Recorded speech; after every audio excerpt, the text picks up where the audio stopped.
आणि आमच्याकडे तर असं आहे की मी एकदा एका मुलीला विचारलं, म्हटलं काय गं एकत्र कुटुंब पद्धती म्हणजे काय, तर ती म्हणाली आई आणि बाबा एकत्र राहतात त्याला एकत्र कुटुंब पद्धती म्हणतात म्हणून. मुलांनाच आश्चर्य वाटतं एवढी वर्ष आपले आई बाबा कसे काय एकत्र राहिले. बघा तुम्ही आता सिरियल 2-3 वर्ष चालते की नाही, त्यात एका लग्नावर भागतच नाही, 2-3 लग्न दाखवावीच लागतात. आपलं एक लग्न झालं तरी मुश्किल असं वाटतं की नाही. मी तर लग्न ठरलं तेव्हा रस्त्याच्या मधून चालत होतो, तुम्हाला सांगतो, इतकं आश्चर्य हो तुम्हाला. तर मी पत्रिका घेऊन तात्यांकडे गेलो, तात्या म्हणलं ही घ्या पत्रिका. तर म्हणे कसलं रे, म्हणलं माझं लग्न ठरलं. तर म्हणे तुझं कसं काय लग्न ठरलं म्हणून. काय दाद देण्याची पद्धत आहे बघा. तेवढ्यात त्यांच्याकडे पेढे घेऊन माणूस आला, म्हणे तात्या हा घ्या पेढा. कसला रे पेढा, म्हणे मला नातू झाला म्हणून. त्यांनी असा चेहरा केला, म्हणे हल्ली कुणाला काय होईल काही सांगता येत नाही. ही अशी माणसं ज्याला भेटतात त्याला इंदिरा संत किंवा पाडगावकर अशांसारख्या किंवा आमच्या आबांसारख्या कविता नाही सुचणार हो, तुम्हाला सांगतो. असंच आमची मोठी म्हणजे धाकटी मुलगी तर मोठी मुलगी हे सगळं ऐकल्यावर म्हणाली तुम्हाला बाबा वृद्धाश्रमातनं पण हकलून देतील म्हणून. काय मुलीच्या सदिच्छा आहेत बघा. हा म्हणजे वृद्धाश्रमात ठेवणार हे नक्की, त्याच्यात बदल नाही, पण तिथंही नीट राहा नाही, तिथनंही हकलून काढतील. धाकटी मुलगी त्याच्या पुढची ती म्हणते अशोक नायगावकर आमुचे फादर आलिया भोगासी असावे सादर म्हणून. असं तर ते पांढरी हाफ पॅन्ट पांढरा टी शर्ट घालून पांढरे सॉक्स घालून सकाळी लोक सगळे कॅलरी जाळायला बाहेर पडतात. अरे खायचं कशाला आदल्या दिवशी एवढं, 50शी उलटल्यावर थोडं कमी खावं की नाही, तुम्हाला सांगतो. तर असं पण अजून एक कडं वाढा जिलबीचं असं सगळे म्हणतात. तर ते कॅलरी जाळायला बाहेर पडतात, ते अशी 2 बोटं दाखवतात.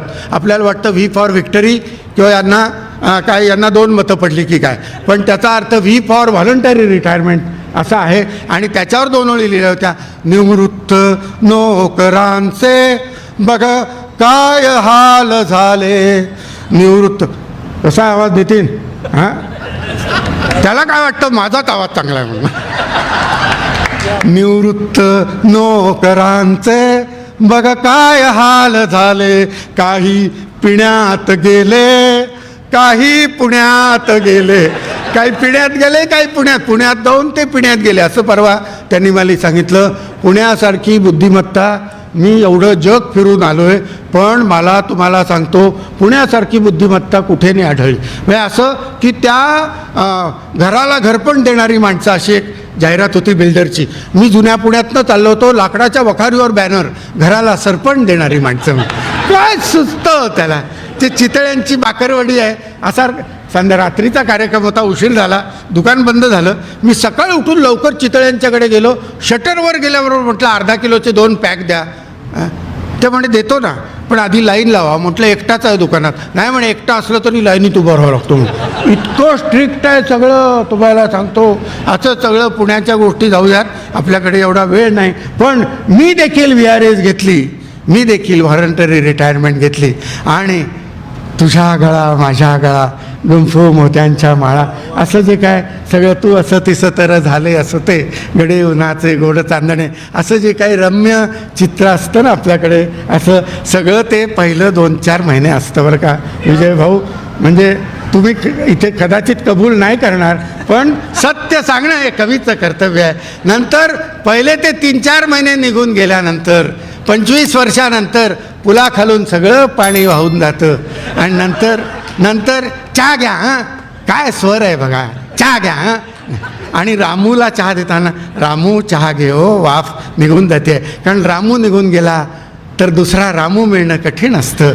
नवरा डोक्यात राग घालून गेला तर सगळे नवरे 4:30ला बोंबलत घरी परत येतात. कारण बिन साखरेचा चहा बाहेर कुठं लवकर मिळत नाही, तुम्हाला सांगतो. काय तुम्ही या वयात टाळ्या वाजवताय, इतक्या लवकर तुम्हाला हे त्रास होतोय म्हणजे. असा सगळं घरामध्ये सगळं तुम्हाला सांगतो. त्या घरामध्ये म्हणजे पुरुष हा अत्यंत हळवार हृदयाचा आहे. पुरुष हा हळवार हृदयाचा आहे. महिलांना हे कदाचित पटणार नाही, पण सत्य सांगणं कवीचं करतं. बघा पुरुषांकडे आमच्याकडे काय एक बॉलपेन असतं, महिलांकडे लाटणं उलटणं रवी, केवढ्या गोष्टी आहेत फेकून मारायला. आणि कलात्मकता नाही, ती मोतीची जुडी आहे ना ती निवडायला गेली पुरुषांकडे दिली ना तर आम्ही ती जुडी घेतो, ती सुतळीची गाठ मारलेली असते बघा, आपण ती सोडायचा प्रयत्न करतो, नाही सुटत, 5-10 मिनटं जातात त्यात. महिला बघा अशी 2 बोटं घालून खसकन तोडतात, कलात्मकता नाही. पुरुष हा हळवार हृदयाचा आहे. ती जी काडी घेतल्यानंतर मेथीची, हे पान तोडू का हे पान तोडू, कशासाठी तोडू, ही विवेकबुद्धी आहे आपल्याकडे. महिलांकडे विवेकबुद्धी नाही. असं पान एकीकडं, काड्या एकीकडं, 10 मिनिटात त्या मेथीच्या जुडीची किंवा भाजीची वाट लावून टाकतात सगळी. नारळ बघा कसा खोवतात, तुम्ही बघितलं असेल, हृदय खोवतायत असं वाटतं आपल्याला, हृदय खोवतात. मला नारळ खोवायला सांगितला. एकतर आता इथे कसं माझं मान वरती असते, घरी मी खाली मान असते, म्हणजे असं खरंच तुम्हाला खाली मान घालून मी ते नारळाची वाटी घेतली. पण विळीवर कसं बसायचं माहीत नाही, विळीवर उलटा बसलो तुम्हाला सांगतोय. असं सगळ्या गोष्टी आणि हे सगळं.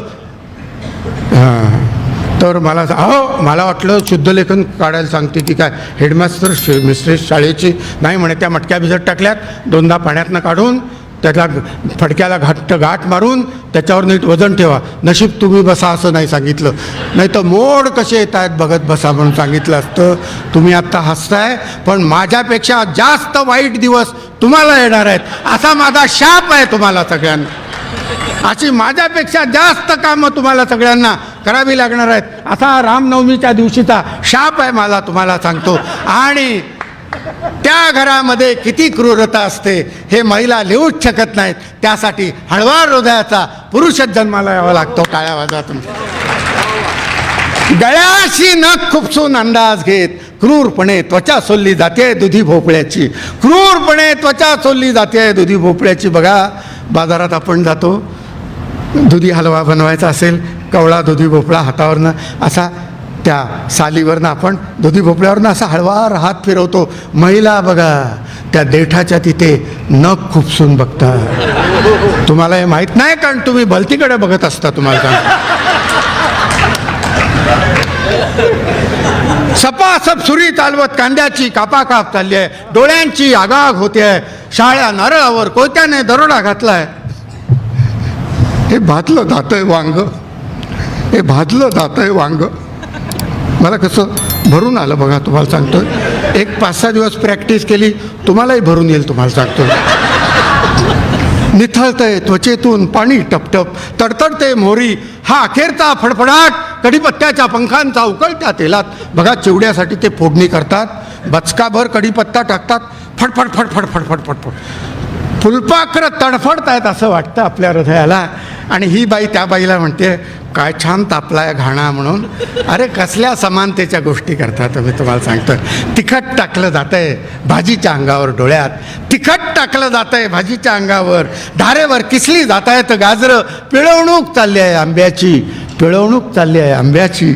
सर्वहारा बनली आहे कोय वरवंट्याखाली, चिरडते मीठ मिरची आणि बत्ता घातला जातोय वेलदोड्याच्या डोक्यात, बत्ता घातला जातोय वेलदोड्याच्या डोक्यात. फडक्याने गळा आवळून मुसक्या बांधून दह्याला फासावर चढवलंय. चक्का बनवण्यासाठी हे भरडले जात आहेत गहू, लाही लाही होते मक्याची ज्वारीची. भर बाजारात सुरा खुपसला जातोय कलिंगडाच्या पोटात. पोलीस नुसतेच बघतायत. संत्र्या मोसंब्या केळ्यांची, संत्र्या मोसंब्या केळ्यांची वस्त्र उतरवली जात आहेत, वस्त्र उतरवली जात आहेत. दिवसा ढवळ्या मक्याच्या कणसाला दिलंय विस्तवाच्या तोंडी आणि वर मीठ तिखट लिंबू चोळलं जात आहे जखमांवर. हे काय चाललंय, हे काय चाललंय युगानुयुगे शाकाहारी, हे काय चाललंय युगानुयुगे शाकाहारी.